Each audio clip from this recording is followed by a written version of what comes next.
போலீஸ்ல எவ்வளவு அடிச்சாலும் கட்டை எங்க மறைச்சான்னு சொல்லலையா? அவ்வளவு இல்ல உனக்கு. அண்ணா மாசத்துக்கு சம்பளம் 5000 தான் வாங்குறீங்க இருங்களா? இதுங்கிட்ட சொன்னா எனக்கு என்ன கிடைக்கும்? மூக்க பீடிய உங்ககிட்ட பேசினா அது வேற. எங்ககிட்ட சொல்ல உனக்கு துட்டு வேணுமா? கூலிக்கார பையன. சரி, இப்ப என்ன கேக்குற நீ? நான் என்ன கேட்டாலும் கொடுத்துருவியா? ஒரு 5 லட்சம் தானா? 5 லட்சங்கிறான். இவனுக்கு எதுக்கா காசு தரணும்? குடோன்ல வச்சு 4 கோடு போட்டா எல்லாத்தையும் கக்க போறான். என்னடா இழிப்பு? நோ, ராத்திரி முழுக்க இதே சிரிப்பு தானே. அடிச்சு 40 லட்டி உடஞ்சு போனாலும் இந்த சிரிப்பு மட்டும் அடங்கவே இல்ல. அடிச்சதுல கை வலிக்குதுன்னு நாங்களே விட்டுட்டோம். நம்மடி வேற மாதிரி இருக்கும். சரி, உடம்பு கொஞ்சம் இதெல்லாம் ஆகாது.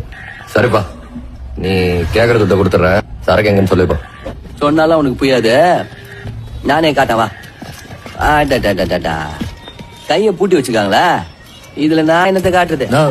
பெயில் கேக்குறானா? உனக்கு புரியுதா? அண்ணன் உன்னோட நல்ல தெளிவாக நான் துணை துட்ட